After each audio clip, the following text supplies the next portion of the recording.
morning. We have a very passionate event. We have a lot of speakers. We have some new sponsors, so I want to make sure that you guys hear the message. Please have a seat if you can.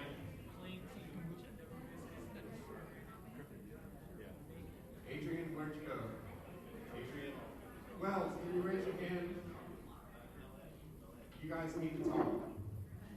Okay, that's how shit works around here. Okay, so I'm Jim.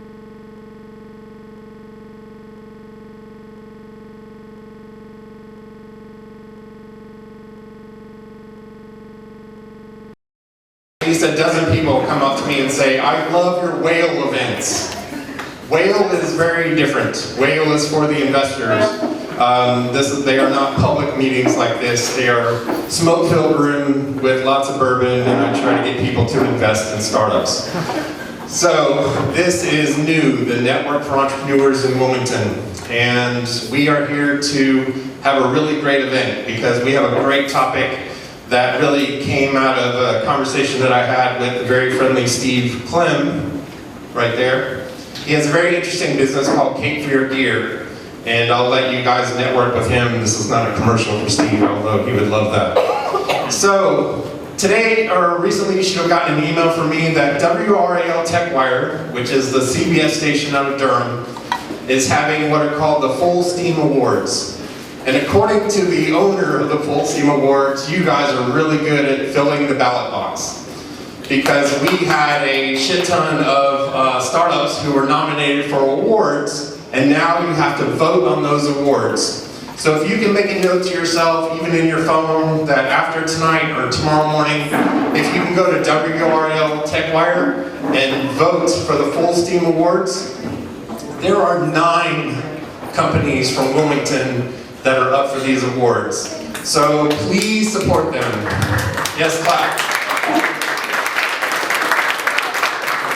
That's actually a really big deal because 3 of us won awards last year, including the tall, bald redhead in front of you. I won the Editor's Choice Award.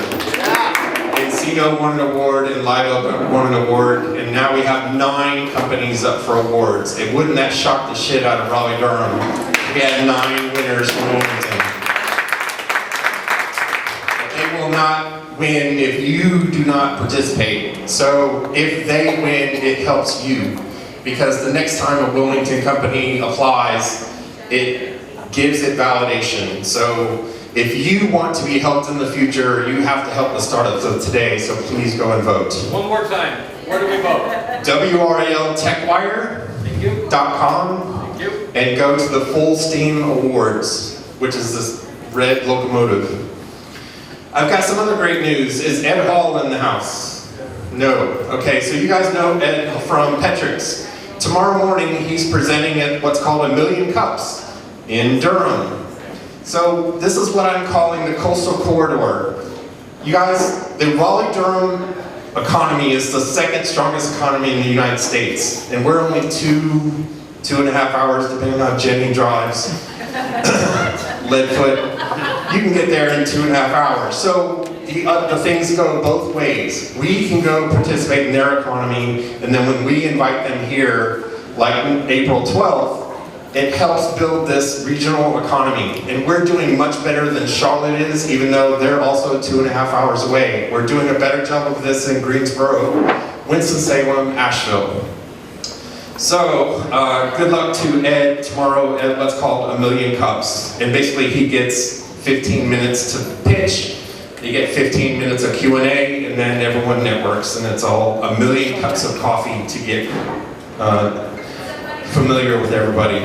Is Suzanne here yet, Kevin? No, she's hung up in Pembroke. Okay. So I had a lot of fun yesterday, and the irony of ironies, I spoke at UNCW in front of their business school.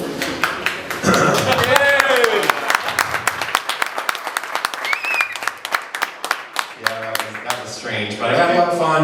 I said a few 4-letter words like I already have today. I got Suzanne's permission. So it was a lot of fun.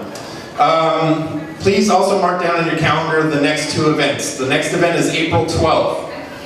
Very important event. This will probably be the best event. No offense to tonight's speakers. No offense, you guys. I'll buy you a beer to apologize. April 12th is a rock star event. We have the most active angel investor in Raleigh. His name is David Gardner. He made 17 investments last year. As an individual, 17 angel investments, and he created a venture capital fund called Co-Founders Capital. Basically what he went to is all the other successful entrepreneurs in the Raleigh-Durham area and said, you need to invest in my fund. And most of them said yes. So he's now got a $10 million fund and an accelerator in downtown Cary. He invested in a company called WedPix. Who's heard of WedPix? Okay, have you really? All right, there you go. WedPix has 4 million downloads.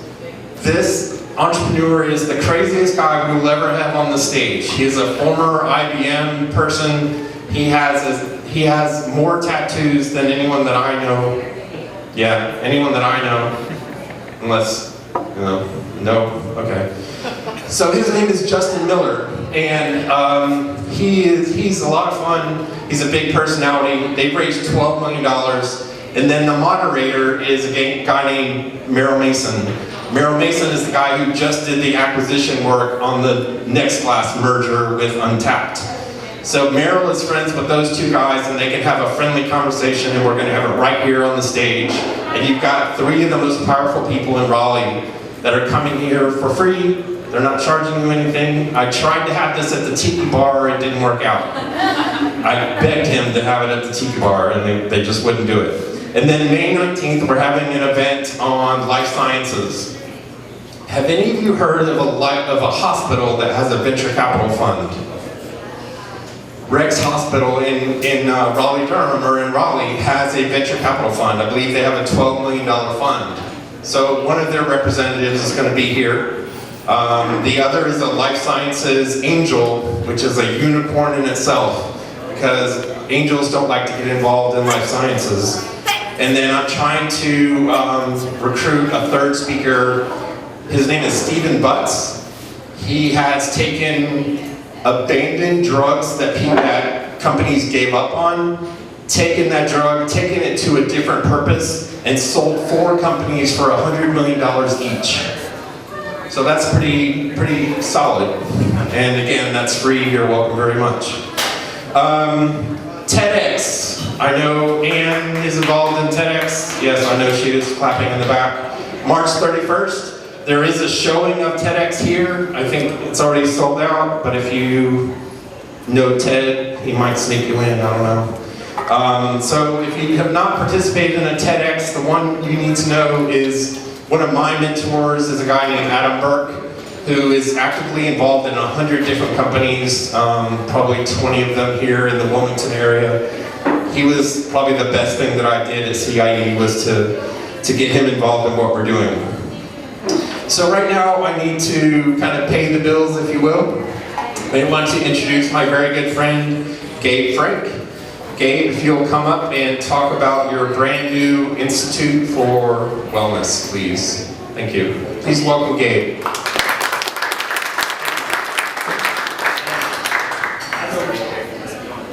We've known each other, what, 4 years?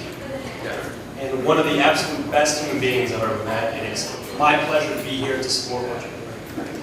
So as I drove here today, I was like, you know what am I going to talk about? Am I going to bore everybody with medical stories? And what are we all doing here? Why are we all here? We're passionate about what we're doing, right? We're passionate about companies. We're passionate about helping people, getting the word out. And I see some people here in the audience that I know, and I think that you guys will vouch that I'm a passionate person. I love what I do. I happen to be an entrepreneur. My business is medicine. So what do you do with passion, right? Long hours, you're burning the candle at both ends. Maybe you're not eating the best, maybe you're not exercising. In order to be successful in life, you have to take care of yourself.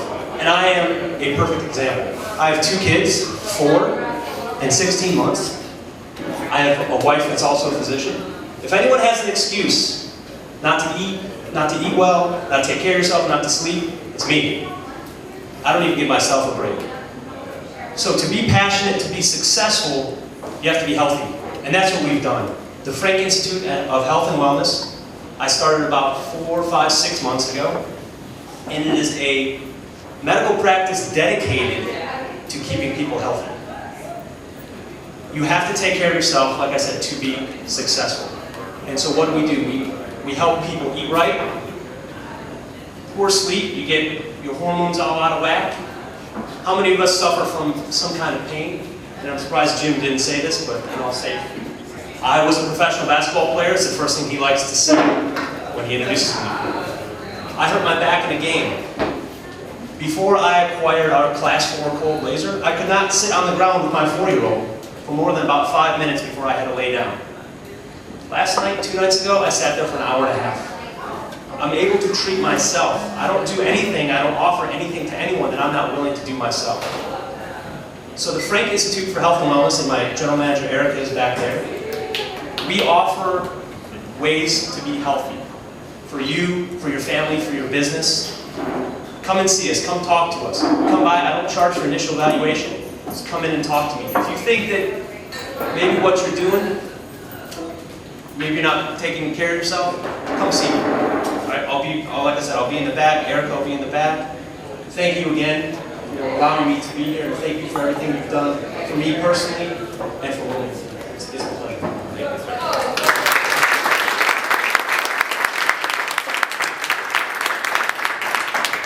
So Gabe's office is near that pretty white building at the intersection of Oleander and right when you go to Airlie. It's right in that area. So it's a nice little office. I was there a week ago. So thank you, Gabe, for your support. Gabe, how much weight have you lost recently? How much do I want to get? You said 17, I think, the last time we met. 17. So I got a little heavy during residency, not taking care of myself. And I lost now 23 pounds using my own system. Like I said, I don't do anything that I don't try myself. I don't offer to my patients.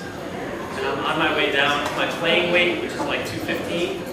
Whether I get there or not is another story. But I'm determined for my child to see me dunk. I'm trying my best. Between the laser and the weight loss, I think I'll be there. I might need a little more too. Thank you, Gabe. And thank you for your support and your friendship. So right now,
he's your man to bring in some new office furniture.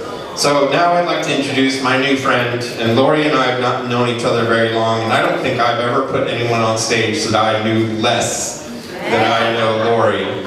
But we had a dinner, we were introduced by John Hinnant, I believe, who is a rock star friend and a funny little fellow. He's not here, right? Okay. So Lori has a brand new job that I'll let her tell you about at WWAY, and she's going to be our moderator for the evening. So she's going to introduce the guests as they speak one by one. She'll have a Q&A for the speakers, and then we'll open it up to Q&A from the audience. But we have a very special speaker to open the session, and I'll let Lori introduce her. Please welcome Lori.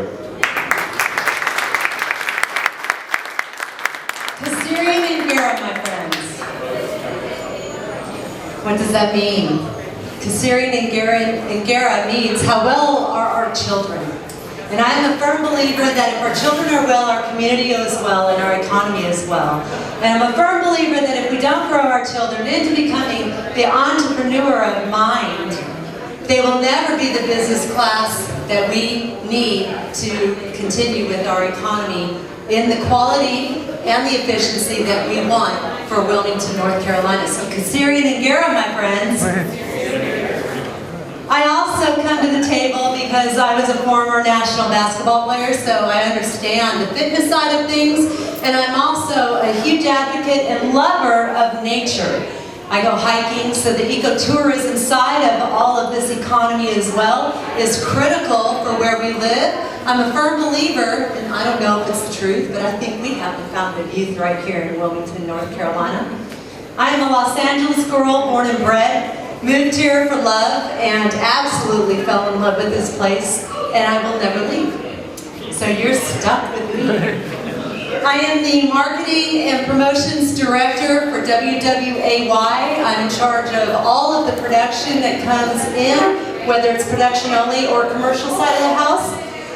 And I am dedicated to bringing quality and efficiency for our market here in broadcasting television as well as all digital platforms. And for my company on a national level, we also have print. So I've got every marketing channel that you could ever imagine needing. Social media, everything digital, everything broadcast television, and we partner with all the major radio stations across the nation.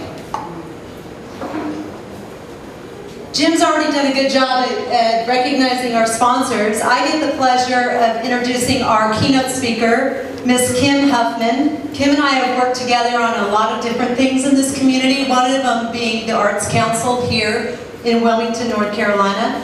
She is the President and CEO of the Wilmington and Beaches Convention and Visitors Bureau. So please welcome Kim Huffman.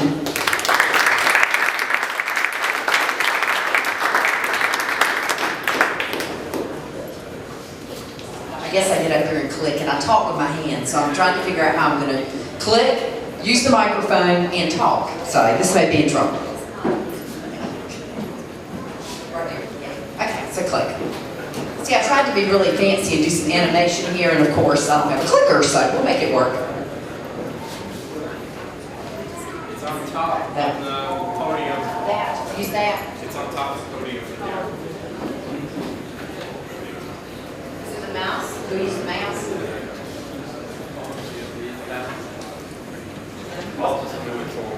Where did you put her? No. There we go. Okay, good. Click. First thing, tourism, okay?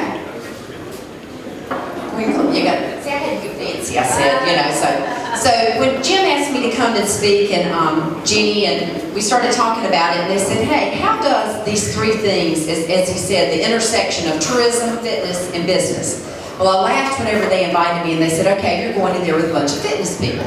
And I said, oh, wonderful. When I walk in, they'll go, okay, she's the fat and happy tourism person. She's definitely not here to promote fitness today. So, but I do believe in it. It's a great thing. And we're going to talk a little bit, especially about sports tourism and the impact that it has here in our town. So, okay. First off, I wanted to start with a little bit of an overview about tourism as a whole in Hanover County. A lot of people don't realize the impact that tourism, both leisure, group, convention, sports, whatever, actually has here in our county. When you look at these numbers, they're really impressive, and we continue to see growth annually. In 2014, and I'm sorry that we don't have the 2015 numbers in, we should be getting those sometime this summer. It's about a 6-month lag on that. But in 2014, tourism expenditures in Hanover County were over $507 million. That's $500 million brought into this community by tourists. So it shows you that there's a great impact on businesses that are into the tourism industry, as well as the people as a whole. There's over almost 5,700 people are employed directly by tourism in Hanover County. And the important part that we try to really show our citizens to get them, especially behind tourism, is that as a result of all these numbers that are up here, each New Hanover County resident saves over $202 annually on their taxes. So, then let's break it down a little bit closer to home what we're here to talk about: sports, activities, those types of things in New Hanover County. These are some of the larger events that we have hosted in the last year, or a couple of our upcoming events that will be coming soon, and the economic impact that these events have on our county here. We look at the Seaside Soccer Classic, which many of y'all know is in May annually. It brings in over 4,300 players. And of those 4,300 players, only about 300 or so of those are local players. So the rest of these are coming from all over North Carolina, South Carolina, adjoining states, Virginia. We see a great influx of people coming in, over 303 teams annually. And the economic impact of this event, that's a 3-day event held in May, is over $6 million to our community. You look down at the Beach to Battleship Triathlon, which I'm sure many of you have heard now has been bought by Ironman. And we can't even imagine the impact that's going to have. Just the Beach to Battleship Triathlon, though, last year that event had over a $4 million impact here in New Hanover County. And again, we know the possibilities when we met with the Ironman people, when they came in and talked to us about it, it's just endless of what, not only having the Ironman endorsement and owning the event now, but also the other events that will come as a result of that. Another one of our youth soccer tournaments was $2 million.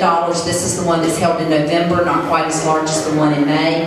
We look at some of our marathons at $2.2 million. We look at tennis, which is one of the events here. The USTA combo and doubles tennis was a $5.2 million event. We've got a tennis player back there. So the economic impact. Of course, we all have heard about the Wells Fargo PGA Championship, which will be here in 2017. The estimated economic impact will be about $3 million. And even the smaller things, such as local, or not local, but smaller basketball tournaments, youth basketball tournaments, and baseball tournaments, anywhere from $400,000 to $350,000 in a weekend is brought in our community through these youth sports events.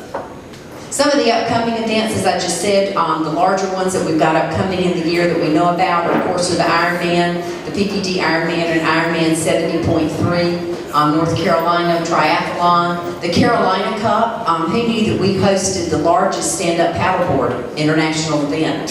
So we've got stand-up paddleboarders in here, but it's a great, the Carolina Cup is a great event for us and great publicity for what we get. Of course, Wells Fargo and the USSSA Tournament of Champions, which will be over a 4-weekend period. Some of the recent accolades we've got. You know, we have so many great facilities, outdoor venues, not only for just sports marketing, which is what this is mostly focused on, but even for our individual visitors that come in and enjoy our many things. But some of the recent accolades that we've seen on our outdoor and sports is Wilmington was named the best places to live for triathletes by the Triathlete magazine. Wrightsville Beach was noted by Zozy.com, where the swell is up, 13 epic surf spots in the USA. Roundup of summer hot spots in Wilmington held. Wrightsville Beach, and also Wrightsville Beach's stateside stand-up paddleboard hubs by Outside Magazine. So we're getting the recognition also. It's not just about what we know is going on, but we're getting known as a destination for these types of activities, that we have the facilities and we have the backup that we need. Under sports marketing itself, a couple of years ago at the Convention and Visitors Bureau, you know, we had dabbled a little bit in sports marketing, but we kept seeing more and more that that was the hot topic. Everywhere we heard, people were talking about sports marketing, youth sports, bringing in the triathlons and those types of things. And we saw that that was the way that a lot of the Convention and Visitors Bureau and communities were going after these types of things. So we went with the times. And we now actually have a sports marketing manager that does nothing but works with sales and marketing for group sports events coming into town.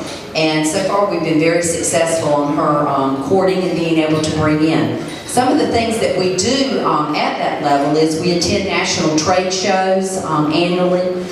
We also do advertising in certain sports publications that we know are geared toward what the type of sports we're looking for. We have a sports marketing advisory committee that we head up through the CBB, and we ask our local sports from the school, from the university, from the community college, the Hammerheads, any of our semi-pro sports organizations, those types of things, and we sit down at a round table and talk about things that we can do, make better, what potential do we have out there, and try to brainstorm so that we can bring more sports business into New Hanover County. We also work very closely with our local organizing committees. because we know that many of them are already bringing tournaments in, so we want to work with those and not only see what they're currently bringing in, but what can we do to make it better and to bring in more tournaments from those types of things. We're a member of Sports NC, which is a statewide organization that markets sports into North Carolina, and actually Bree Nids, who is our sports manager, is on the board of directors of Sports NC and very active with what they do. And last but not least, we do actually publish a sports marketing brochure. So we do have this so that we're able to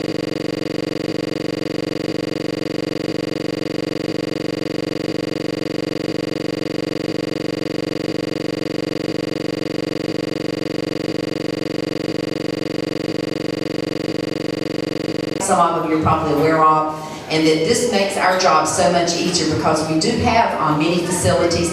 Of course, we have the Althea Gibson Tennis Complex, which we've heard is getting ready to expand, which when it expands, gives us an even bigger market to go after even larger tennis tournaments and those types of things.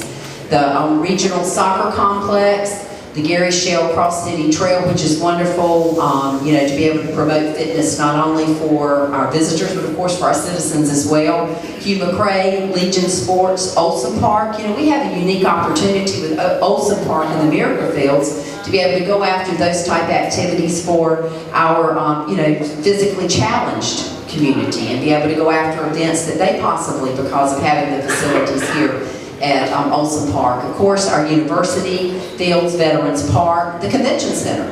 A lot of people think, well, what in the world are you going to do with the convention center? What's that got to do with fitness and sports and outdoor activities? But we can see the competitions such as cheerleading, wrestling, and those types of competitions as well that we try to go after, and they're able to utilize even the convention center. And of course, places like the Wilmington Ice House and Wrightsville Beach Loop, and the fitness and the activities that can be there. Okay, our growing markets, what are some of the trends that we're seeing and some of the things that we're trying to work on? Of course, as I said earlier, youth sports. Youth sports brings in a lot of money to a community. You know, they generally not only bring, I mean, I was the parent of a youth baseball player for many years and did the circuit from 7 years old until he was 18 years old. And I said I could have funded at least 12 college scholarships with what I paid to travel with that child for all those years. But, you know, if you look at especially youth sports, generally it's not just mom and dad. It's mom, it's dad, it's grandparents, it's aunts, it's uncles, it's the other family members. So it's big money when you look at these youth sporting events. So we're working very hard to look at what facilities we have here and then what best fits into those. Water-based activities. I mean, how many other communities have the great beaches, the waterways, and the river that we have all within one area? So it makes us very unique to be able to bring those types of activities in here whenever you look at that. Of course, races, as we said, have become very popular, whether it's cycling, running, biathlons, triathlons, you know, kayaking, any of those like that. There are lots of different types of races. Volleyball. Volleyball has become a big thing for us. We had one of our first beach volleyball tournaments back this past year, and at the national level, so we're looking at maybe being able to bring some of those in. Beach wrestling, tennis, as I said, with the expansion of our tennis facilities. And what are some of the needs of the industry? You know, when we talk to these, we actually don't talk usually one-to-one with the parents themselves, but we do talk with the sports organizers and the managers, the teams, and those types of things. And what are some of the things that they're looking for? One of the biggest things and that they're looking for, of course, is more facilities. You know, even though we think we have a lot of facilities when it comes to these larger tournaments, we've got our surrounding communities such as Myrtle Beach, you know, some of the other smaller communities that are building these huge sports facilities. And so it's competition for us. So we do need more and better multi-purpose facilities for some of these sports. Lodging facilities. Currently we do have 3 new hotels under construction here in New Hanover County, but we could use more. You know, especially during these larger tournaments when we go in and we bid on those. You know, we have to be able to show that we have a large enough room block to be able to facilitate these tournaments. And for example, right now when we do the Seaside Soccer Classic in May, they're not only staying here in New Hanover County, at our beaches and in Wilmington. They're in Brunswick County, they're in Pender County. They are looking for rooms everywhere. So, you know, it never hurts to have a good inventory so that we can even go after the larger. Outfitters. You know, we talk about our outfitters and the opportunities that they have, as I said, not only for groups coming in, but also for the individual tourists, but looking at extending the seasons. You know, a lot of people think we're just kind of maybe a May to September, October type destination, but our weather's nice year-round. So looking at outfitters with the possibility of extending their seasons. And then specialty shops. I know that, you know, when you look at some of the sports, you know, lacrosse is getting bigger. I know we have a specialty lacrosse shop here in Wilmington. But looking at those types of opportunities, the things that tie into these sports are great opportunities, especially for small business, to be able to open and have the equipment and the supplies that they need. So, unless you've got any questions, that's a little bit about what we do on the tourism end and how we feel that tourism ties into both the fitness, the outdoor activities, and turning those dollars when they intersect into business. Thank you. Thank you, Kim. Very informative. As I get ready to bring the panel up to discuss where they came from, why they started their business, what motivated them, and the passion that drives them to keep their business prosperous in this community, in this market, I do want to share with you on a national level our outdoor recreation industry, and this data comes from the Outdoor Recreation Foundation, which is a very powerful organization that is tracking the economies of this segmented niche market within this tourism and ecotourism market. So, for instance, 140 million Americans make outdoor recreation a priority in their daily lives. Not weekly, not just tournaments, daily. So yes, Kim, we have people coming in specific for this type of sports marketing tourism, but we also have a highly active local tourism base that's utilizing our outdoor recreation and fitness organizations.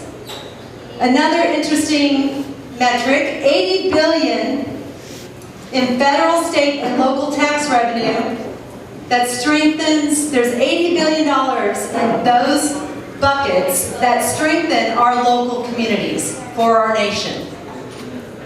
Kim's gonna go chase that money now, right? I think so, I would. $120.7 billion in product sales nationally for this industry, outdoor recreation. How much of that is our market share, right? I want it bigger. I want my sales to increase on the production side, so I'm coming after y'all here soon, right? That should be much larger, because if we are going to reach out, and we are going to attract, and we are going to take care of our children and our families and our parents and each other, then we've got to find those buckets, and we've got to start tapping into those buckets and utilizing those resources here locally. So I think Mr. Jim Roberts has done an excellent job in selecting our panelists today. They're very diverse in this niche market of our industry. And our first panelist is George Demopoulos. Thank you. He is the CEO of the Train app, where you share your workout. Please give a nice round of applause for George.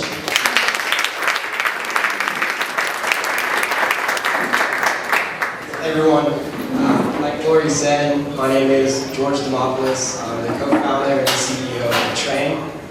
Train is a free mobile app that offers a simple and effective way to find and share exercises. So before I talk more about that, I'd like to kind of further introduce myself, talk about my roots to Wilmington, and how this whole concept really came about.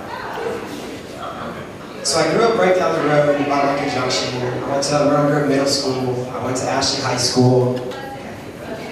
I did the whole, surfing before class thing.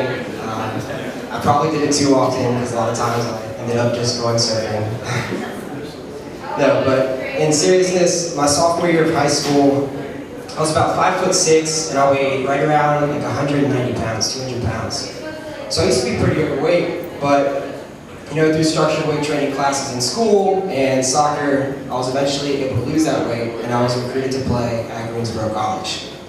So that's where I've been for the past 4 years. I was the captain in my junior and senior year. We were lucky enough to win a couple conference championships and make a few appearances in the NCAA tournament. So to talk a little bit more about the app and how the concept really came about.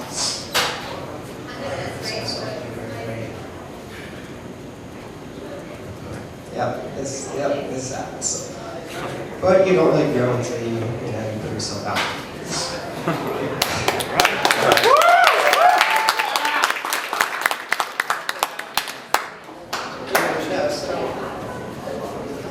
Where was I, right? Yeah. No, so throughout this time frame, my sophomore year of high school to my senior year of college, I'd always been in a structured environment that made it really simple for me to follow an exercise program, right? I wasn't really faced with the burden of finding my own exercises or putting together my own workouts until my playing career at Greensboro College was over. So, I did what pretty much anybody else would do. I looked at YouTube, I looked at a few fitness apps, I looked at a few social apps that were already out there, and I found generally one of three things. These options for finding exercises were time-consuming, potentially too costly, or too expensive for my college budget, right? So that's when I first, really took a chance at testing my concept, right? I did this real-life simulation. I took 12 images of myself doing 6 different workouts. I posted them to the board in the college gym.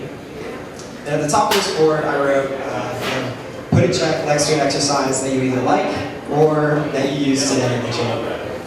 And throughout this 5-day span, I would go around and I would ask other people if it was okay for me to take pictures of them doing whatever exercise they were doing and post it to this featured workout of the day. What I found was that most of these people were generally excited and enthusiastic to share their exercises to be featured. And I found that every day there was more traffic being driven to this board than the day before. So from there, fast forward a few months, I put together a team between my brother, Demopoulos, who got his master's from Duke, and a friend of ours, Michael Esposito, who got a degree from Chapel Hill. And together we launched an open beta to the iOS App Store in January, just this past January. So over the past few months, we've put out a couple videos on Facebook. We've spread through word of mouth to grow a little over 1,000 registered users. So at this point, we feel like we're in the early stages of proving the concept. And we're kind of excited about where it's taking us so far. Anyways, so I guess I can talk a little bit more about the app, right? The home screen, it's really simple. The home screen displays the 6 main muscle groups that we tend to work out. So shoulders, back, arms, chest, core, and legs. So if you're interested in finding a new back exercise, you pull out your phone, you click back, and you're shown a 0 to 8 second user uploading video for back workout. And if you don't like that one, you simply scroll down and you're shown another. Well, if you find an account that you like, or that you're similar, or you find interesting, right, you can click on their profile and follow them. So once you build up 30 or 40 trainers, they all tend to post workouts that kind of cater to you and your individual goals, right? You're not going to go follow an Olympic level athlete if you're not interested in finding Olympic level exercises. And so on the flip side of that, if you're a fitness enthusiast yourself, you have online resources, and you're interested in sharing an exercise of your own, you just click the camera button, similar to Instagram or Vine, to record a short video. You then add a caption explaining maybe the correct way to do this exercise, maybe asking for tips on form, and then you tag it to whatever muscle group it pertains. So over the past few months, we've been talking with our users. We are looking to build a little bit more sophisticated platform based on the feedback we've received so far. And one foot in front of the other, right? So Jim invited me down to tell my story. I'm always looking for an excuse to come home and visit Wilmington. but I'm excited to come back. I'm excited to say that I'm moving back this summer. I think Wilmington has a lot of opportunity. There's a really cool entrepreneurial buzz about it. I'm just excited to see how I can come back and contribute. Thanks.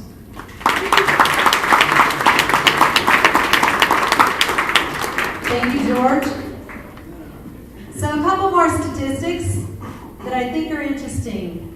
$646 billion in direct sales annually, with 6.1 million jobs for Americans. Kim talked specifically about our market here and with the projected growth. I think she was generous in giving us that data and showing us that data, but I think there's a lot not being said yet on that slide. I think there's an energy and a synergy that's up and coming and rising for this particular industry, especially with the infrastructure development that's happening currently, and it's yet to come. Job creation for consumer demand and use in this industry is undeniable. Wholesale sales, marketing, material suppliers, sourcing and manufacturing, product conception and development, business strategy, inventory planning and production, logistics and distribution, retail sales and customer service. Those are big industries here already. I'm excited to see the partnerships and collaborations that are going to be occurring as this market continues to rise. And again, we've got some unique individuals on this panel today to talk about that. Next up, we have Demetrius Ferrier. He's the owner of DFIT, Center for Transformation, here in Wilmington, down in Carolina Beach as well. So please give a nice round of applause for Demetrius.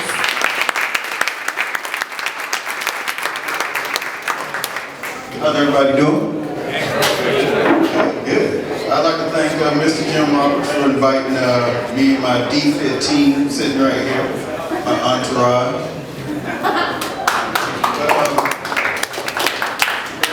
Basically, me and Andrea, my business partner here, we started DFIT on the island because I was broke.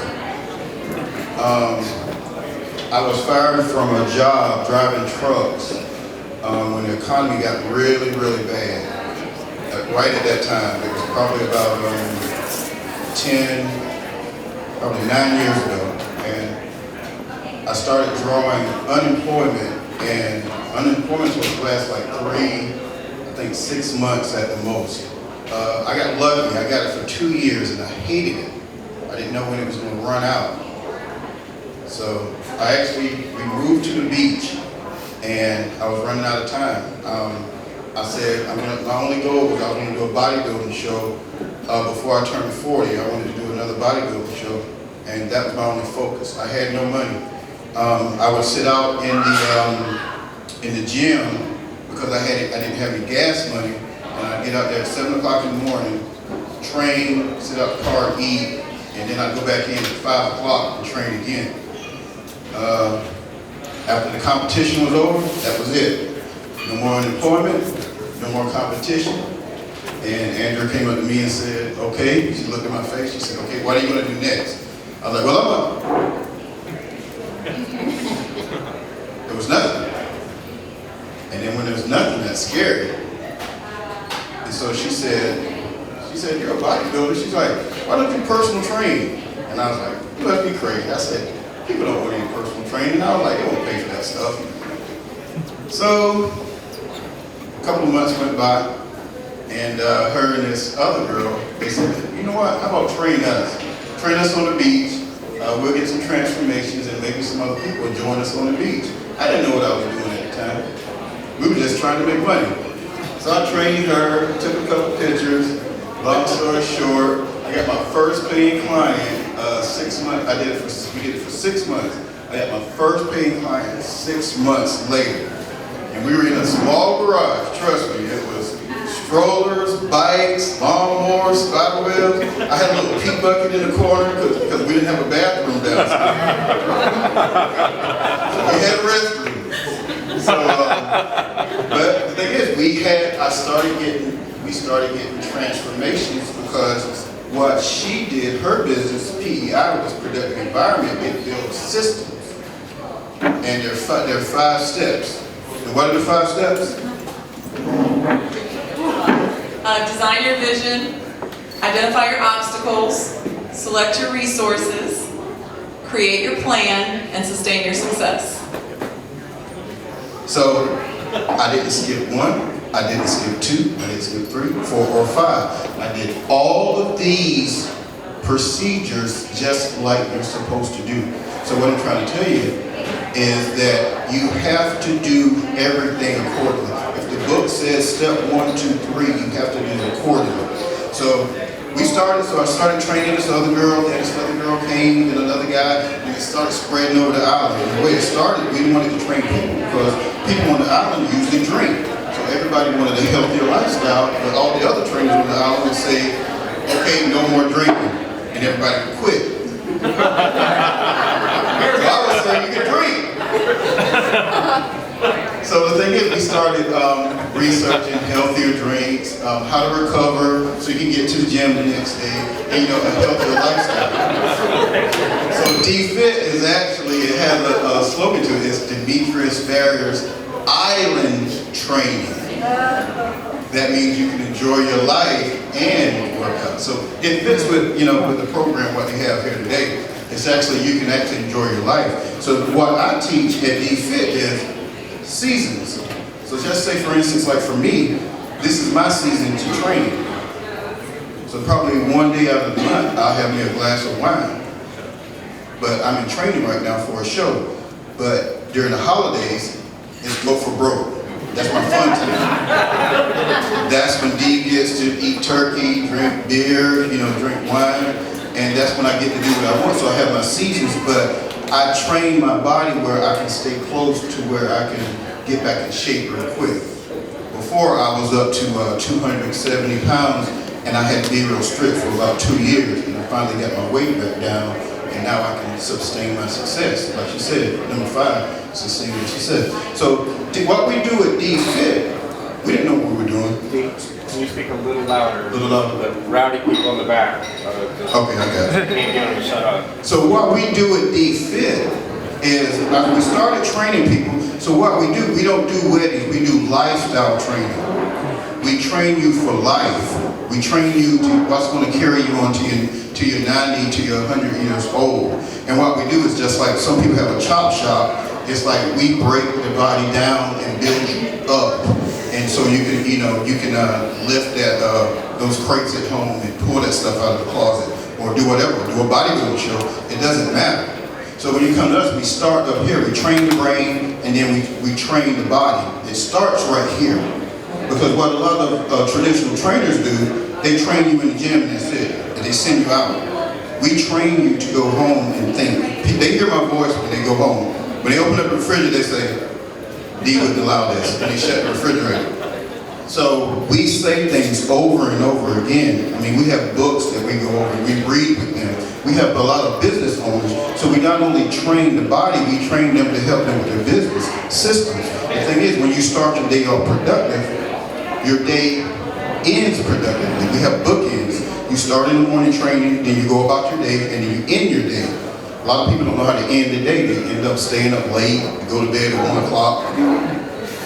You start your day off productive, and then you end your day productively, and you start it over, you repeat. You do the same thing over again. It's not scattered.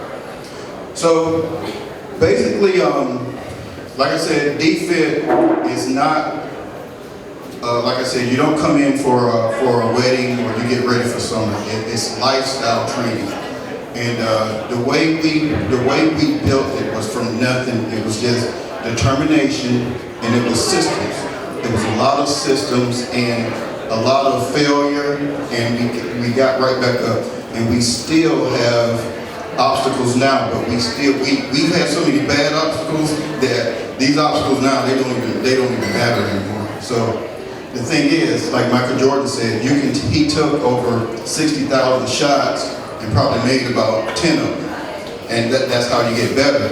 You're going to miss, but the thing is, at the end of the day, you're going to win. You're going to win the game. So, like I said, in your business, don't stop. In your body, don't stop. It's day by day. It's systems.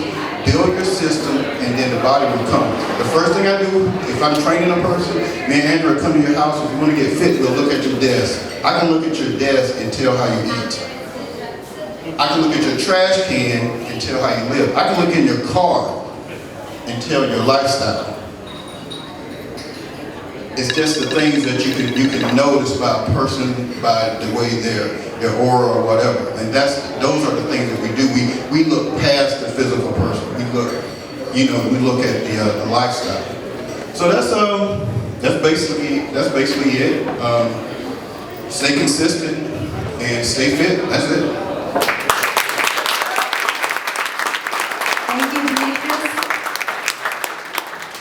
Essential economies and essential economic sectors such as manufacturing, accommodations and food services, retail, trade, arts, entertainment, recreation, wholesale, finance, insurance, all of those are critical, guess what, to this specific economic niche. And also, next up, I have the honor of introducing someone that I met just recently through a friend of mine that's a financial advisor. This gentleman, as I got to know him very quickly, was quite impressive. And again, I have the honor of introducing Trent Hayden. He is currently one of the owners of Peak Triathlon Coaching, which is competitive and highly trained professional triathletes.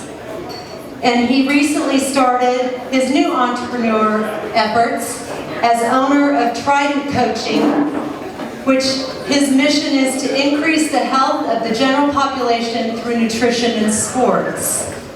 Also, he is also recently just joined our faculty at UNCW and is teaching triathlons to our students at UNCW. So it's my honor and pleasure to introduce my new friend. So friendship keeps going, is all I gotta say here. We keep taking care of one another. Trent?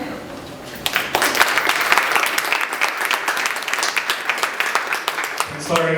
My name is Trent Hayden. I met Lori, I think it was January, and I had just moved here in November from New Hampshire. So a little bit of a different, yeah, oh, somebody from New Hampshire. That's right.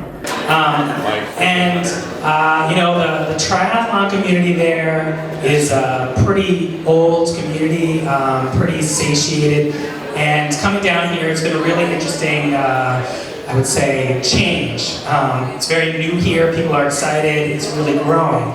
And, WTC, which is the World Triathlon Corporation, bought Beach to Battleship in December. And we were talking about $4 million that Beach to Battleship's, revenue brings in. It's going to at least double this year, at least, and who knows in the future. So this area right now is like the big area in triathlon, the triathlon world, and it's just going to get bigger. But a little bit about myself before I get into that. I was not an athlete in high school or college. I was a music player. I played French horn in the band. But when I got to grad school, I entered a running race. And let me ask a question: how many people have done like a 5K or beyond in the audience? Okay. So at least half. That's good. How about any kind of triathlon? 3, 4. Okay, so that goes way down. But so I did my first. It was a trail race outside. It was beautiful.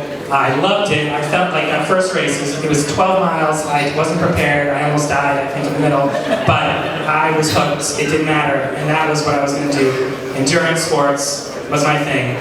I mean, I was a geologist first, so I did that for a long time, and I just recently when I moved down here, I was like, I'm going to do this full time. I love the sport, I love the passion that people have. So, November I moved down here, but coaching, I've been doing for about 4 years now with Peak Triathlon Coaching, and we do private coaching, long distance, in person, we do it all, and probably just like doing personal training with people looking for something. I mean, coaching triathletes and doing a triathlon or even a running race is kind of magical experience. You go from, the lives we live right now, dealing with terrorism, dealing with, politics, and you go into this world that is 100%, 120% positivity.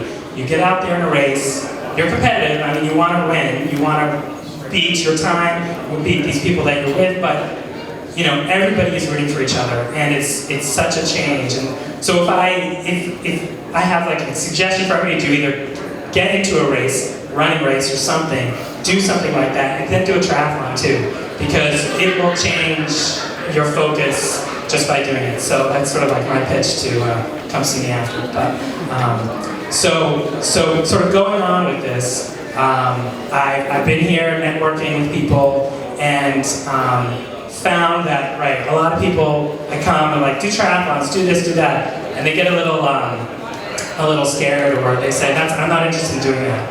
But I bet a lot of people listen to NPR here, and I don't know if people know Barbara Haggerty. She's a reporter on there. She wrote a book recently that looks into people in the middle age, going into middle age and beyond, and sort of have this great saying that I really liked. It talked about how, you know, when we grow up, we have high school, we have college, we have families, we have our career. That keeps us going, that keeps us focused. Then you sort of get to middle-aged, and she had a sort of saying where it's like a book with words, but no periods, no paragraphs, no structure. You're just sort of living your life, you know, and not knowing what you're doing, and sort of accepting maybe your body changing, breaking down, or you feeling more tired, and it really doesn't have to be that way. You know, that is something we want to prevent. And this reporter, she became like a professional cyclist at 56, I think, and it changed her life. And sort of my new company, Trident, is where I'm focusing on nutrition and sport in this community, which is amazing. And I mean, everyone should be involved in something. I mean, it doesn't have to be a running race or a triathlon. It could be anything, recreation in the outdoor industry. And it's really going to change, I think, how people age.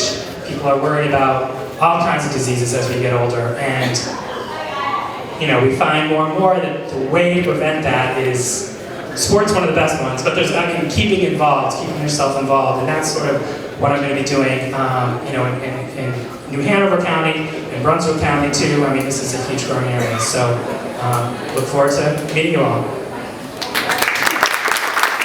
Thank you, Trent. So take a moment and look around. Turn around, look around you, look at the people in this room. Look at their faces, look at their eyes, right? Look at their smiles. Curiosity, right? We're diverse.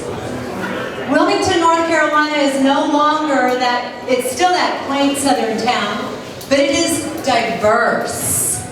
This industry, this niche industry, according to this report, these consumers are diverse not just in gender and age, but in shapes and sizes, ethnicities, and by the way, income.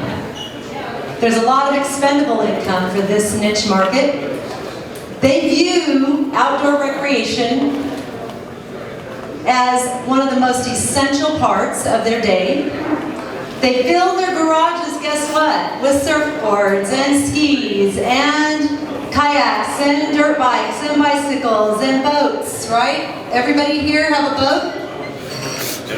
Right? Everybody here own a pair of tennis shoes? Right? They love the activities, bicycling, motorcycling, camping, hiking, water sports, fishing, running, boating, going to parks. I'm setting this up, and I want you guys to know this next guest, I had a conversation with him, and it's going to be really fun because he's got a lot to talk about. He is our own river keeper. He is our voice of the Cape Fear when it comes to our estuaries and our waterways and those amazing natural habitats and animals. I get excited about it because I hike those all the time.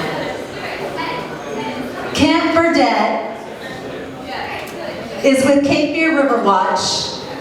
He is dedicated, and I promise you guys, he does an excellent, excellent job to protect and improve our water quality here in the Lower Cape Fear River. He's dedicated to education, advocacy, and action. He holds the factory farms accountable for the damages that they do to our watersheds.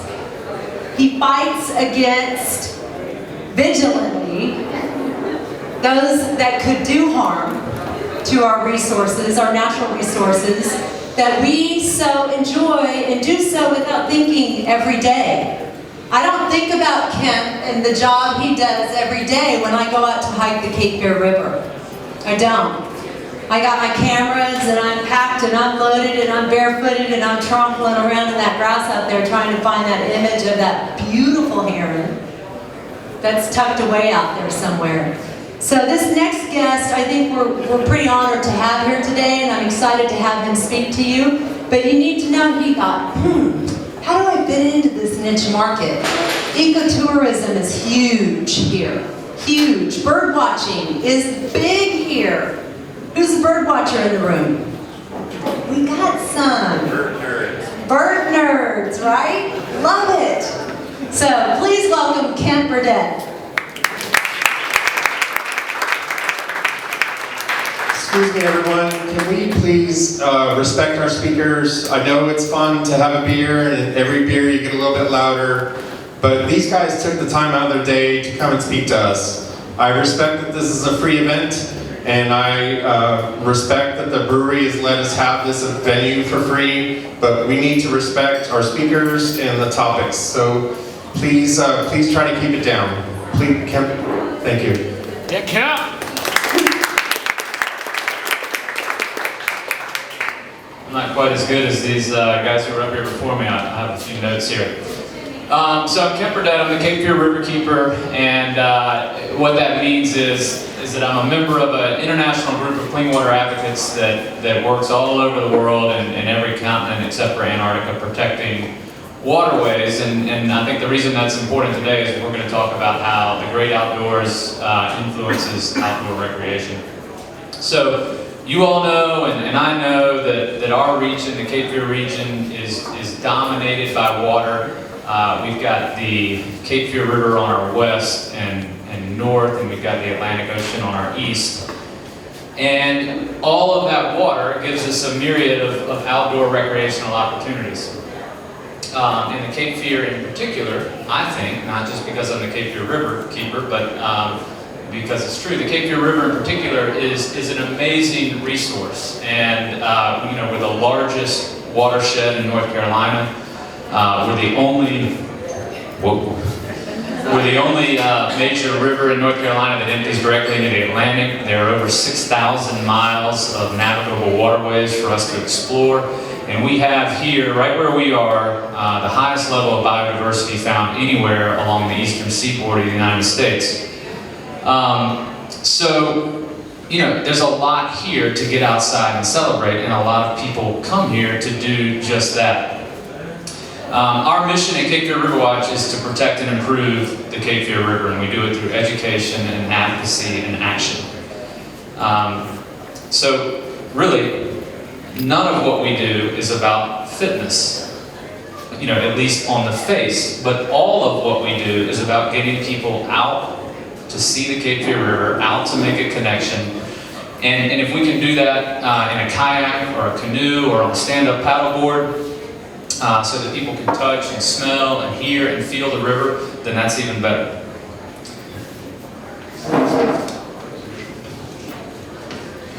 So that's what we do. We do a bunch of things outside, and we invite a bunch of people to come and do it with us. And you don't have to be a member. All you have to do is want to go outside and see the Cape Fear River and see how great it is. We don't market ourselves as a place for outdoor enthusiasts to come, but we certainly benefit from the large number of people that come here and come here because of our natural resources and come here to get outside. In fact, and this is something I've noticed, you know, over the 8 or so years that I've been with Cape Fear River Watch, there's a sizable number of our membership who really didn't become members because they were environmentalists. they became members because they wanted to come out on our popular paddle series. They wanted to get out on the river. They wanted to do something fun. They wanted to see our waterways. And they could really cared less about protecting the environment, protecting the Cape Fear River. But what we do find is that when people get out on the water and they spend a little time quiet, paddling, that they get connected to their waterway. And when they get connected to their waterway, they want to take care of it. And so we take about 600 people paddling a year. We do a monthly paddle series and we do other paddle events. And our folks that come out on the paddle trips range from kids that are going out with their parents to college kids that are coming out for the first time to senior citizens and everywhere in between. We've got novice paddlers. We have first-time paddlers. We feel like we're a little bit of the gateway into the world of kayaking and canoeing sometimes. And then we've got really experienced paddlers who just want to come out and hang out with other paddlers and have a good time and do something that's pretty chill. And sometimes it's the other way around too, right? Sometimes we have environmentalists who get involved in outdoor recreation because it's like a new way for them to do their thing. It's a birder who wants to see more birds, and so they get into kayaking or canoeing so they can get out and do that. It's a fisherman who wants to get to new spots or get away from the noise of an engine or the expense of a big boat, and so they become a kayak fisherman and they get out and they do that.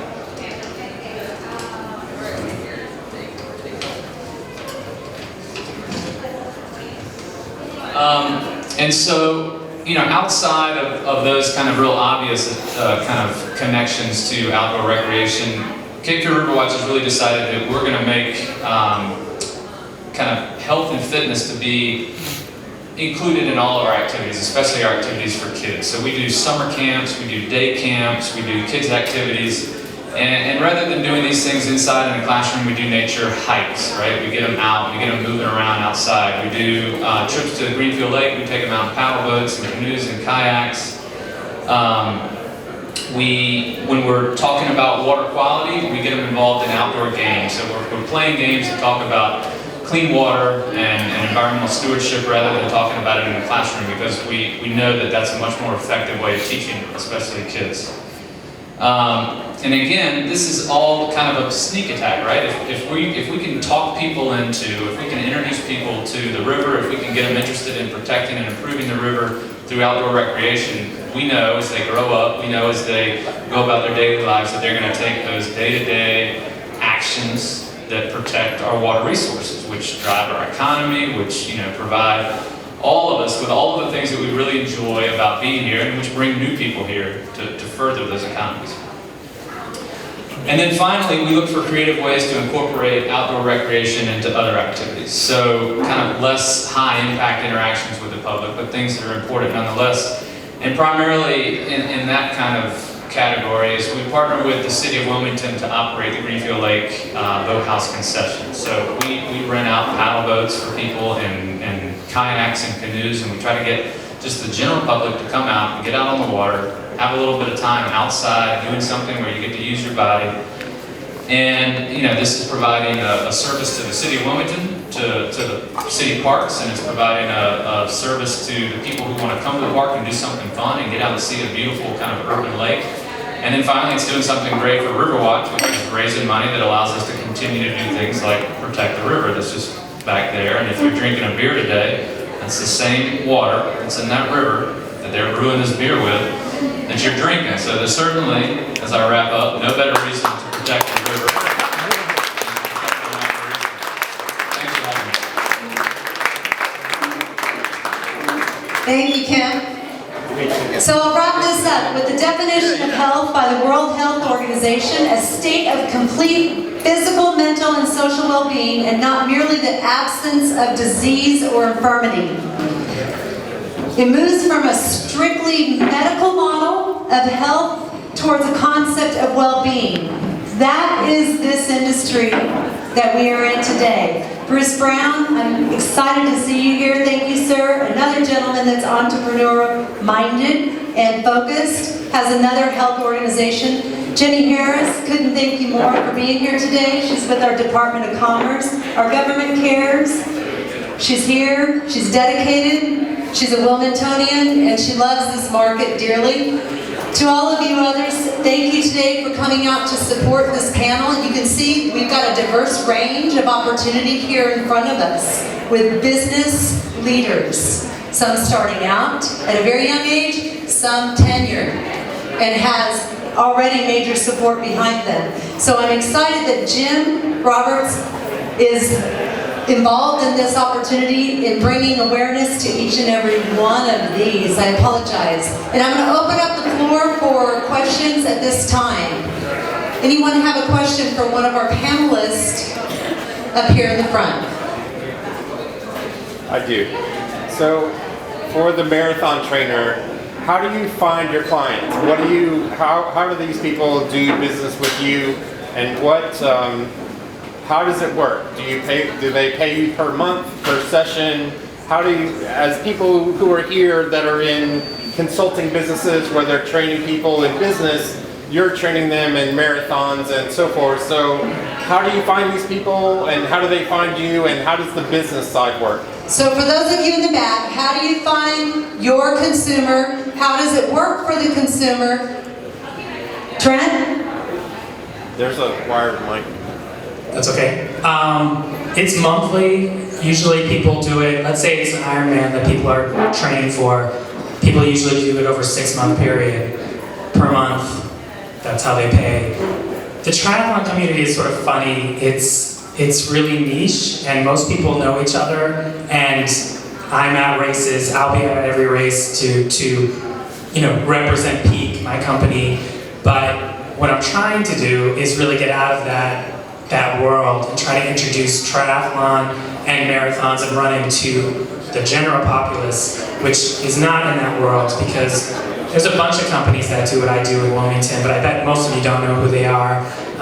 Without Limits is the big one, but there's many, and sort of my vision, like Lori said, is to get people, older people as well, especially to do these races, because it's inspirational. So monthly, and I'm at the races, so that's how they find me. Thank you. Next question? Yes, Bruce. Sure. For those of you who train outside, on the rivers or on the waterways or on the streets or on the beaches, the question is, what about, kind of two parts, I guess, liability, and are the people who control the beaches and the waterways and the roads and all, are they cool to work with? Is that a challenge, or does that work out just fine? And do you have big liability issues that the cities or the towns or the areas bring to you? Kent, does that refer to you? I'll take a stab at that.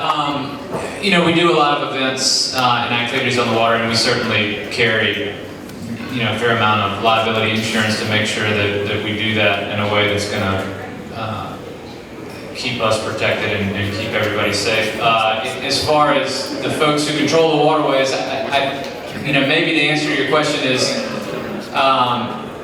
access to the outdoors, and in particular access to the waterways, is important. And so, anytime that we feel like we can encourage municipalities or private organizations to open up access to the great outdoors, to waterways, to allow people to get out and use those, we certainly do that, because it's important. The more access we all have, the more ability we have to get out there.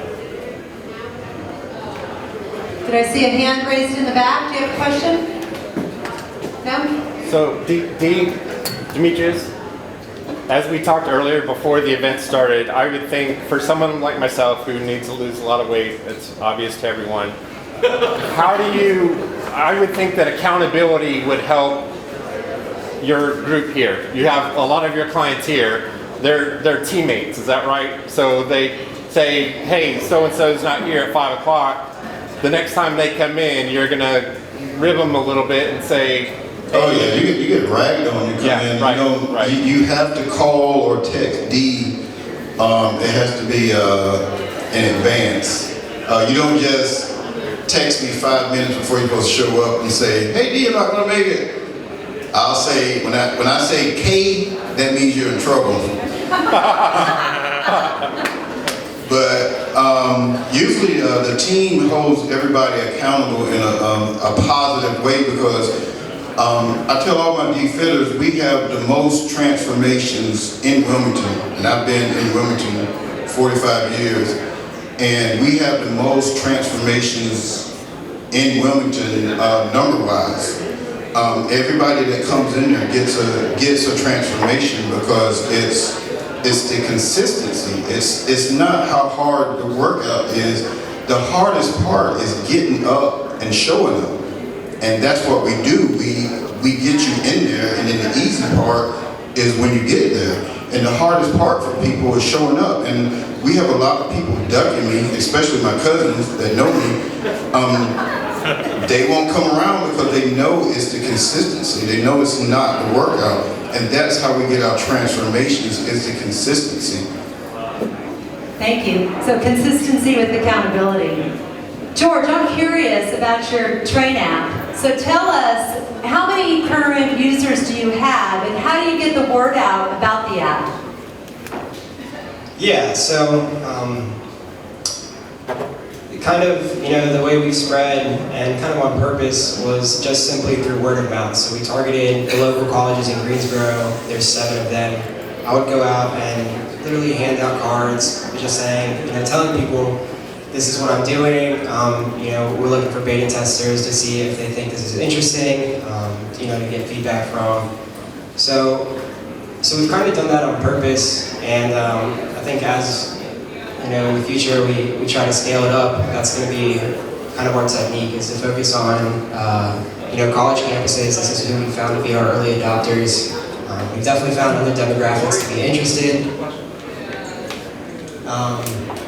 But yeah, just going to college campuses and really getting on the ground to talk to our early adopters. I got a question for you four entrepreneurs. What could the county or the city, New Hanover County or the city of Wilmington, do to help promote a more entrepreneurial environment for what you guys do? I'll start. To continue doing things like this, if you're going to build an entrepreneurial community, it has to be from events like this where like-minded people are getting together. It has to be entrepreneurs at the front of this kind of forefront, because if it's not, it's going to be people who've never done it before trying to teach something they've never done. So, credit to you guys. I think what we're doing here in Wilmington is really cool. It's cool to see it. Kind of my hometown. Any other questions? Yes, Devon. Yeah. Oh, yes. Hold that thought. Thank you. Well, I can say one thing on top of that. Since I've been here since November, I've been told you can spend all your time networking, you can actually not get stuff done. So I think Wilmington has actually done a pretty good job. I've had pretty good success so far just joining different groups, but I think, Jim, and this is what we need more. Maybe some bigger stuff like this is introducing it more to the general public. I'll take maybe like a 30,000-foot view here. I think we need to decide as a community what our priorities are, and we need to decide as a community what kind of future we want, and what kind of activities we want to do here, and who we want to bring here. And I think this panel and the statistics that we've been hearing show that outdoor recreation and outdoor activities and in many ways the love of the outdoors is what brings people to our area and what drives our economy. And so I think we need to plan for that. I think it needs to be conscious. I don't think we need to just go willy-nilly into how we look in 10 years or 20 years or 50 years. We need to protect the reason people come here, which is our waterways, which is our outdoor spaces, and we need to do that in a planned and conscious and smart way.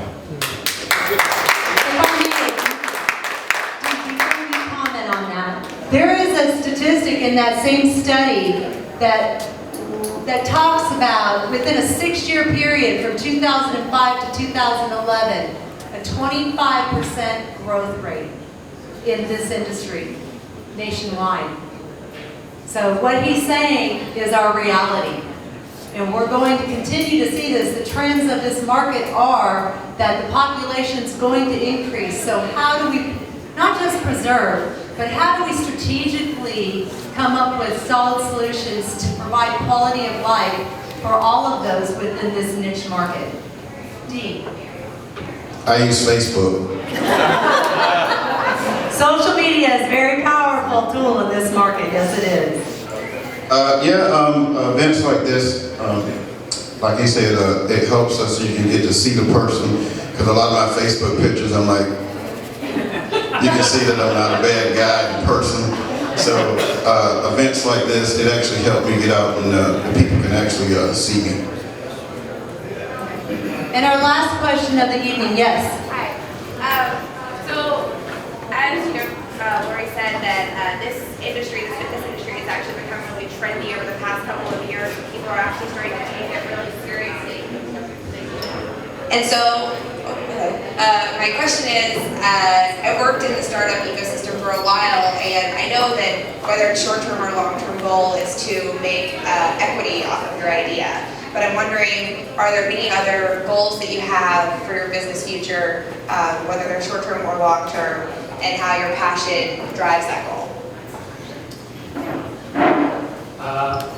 Go first. Okay. I think, the triathlon crowd, I was telling Tom about this, these are type A, crazy lawyers, doctors, people who are very successful in what they do typically and spend a lot of money in what they do. Money's not really the obstacle, because you go to these races, they're expensive to do. But, that kind of crowd is a crowd definitely get into, and because they're looking for things. They understand health, and the more that they put into their health now, they're not going to be spending all this money in the future. So I think if you have ideas for that kind of people, and I think more people are getting into it, that's sort of where that niche crowd is coming from. Yeah, so for me in particular, I think our goal is to really break down the barrier from knowledge, really. A lot of people, they use the excuse of not knowing what to do, so you're not going to sign up for a gym. For us, we're really just trying to cut the time interface out of finding exercises and making it simple enough for the everyday person to feel confident enough to go to the gym and exercise on their own, or at least start, right?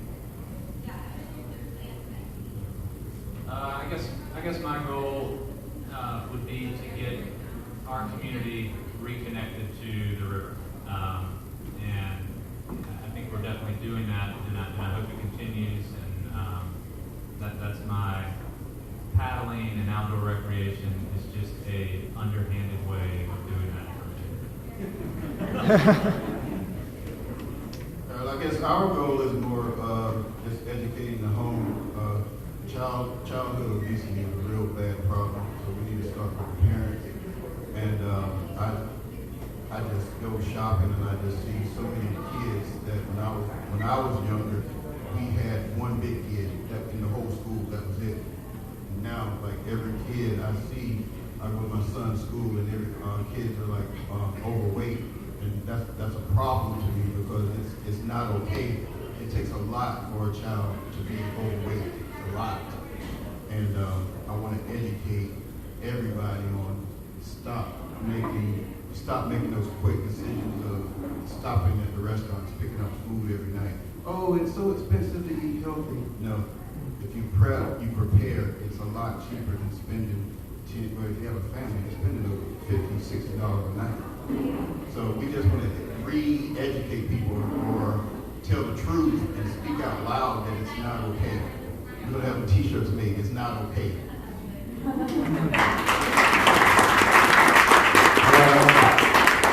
I have a question for my man, Ken Burdett with the Cape Fear River Watch. And those of you who don't know, this is not a guy who's tooting his own horn up there. Well, quick raise of hands, who of you guys knows about Titan Cement Company? Yeah. There's a couple, right? How about some offshore drilling in North Carolina? Well, in the past month, President Obama overturned the plans to offshore drill in Wilmington, off of our shore, and also Titan Cement pulled out from their plans of putting their giant cement plant on this land that Kemp has been fighting for day one. So I think it's very important for everyone in the room to be conscious about the environmental effects that we're having. And Kemp, if you would just elaborate a little bit on what people can do a little bit as far as like just through Cape Fear River Watch. And I know we said it's about paddling and having some fun and this and that, but this is a guy who's battling the CAFOs, which are the confined animal feeding operations, which we've got more in our Cape Fear River Basin than anywhere else in the world. More pigs than people in North Carolina, and that waste is going into the river. And it's our duty as citizens of this place to not just feel absolved from all of our convictions by going to an event or going to get educated, but actually getting out, signing up for what these people have to offer, and protecting our environment. I can't say much better than that. We live in an amazing place. I mean, this is an extremely special place. That's why most of us are here.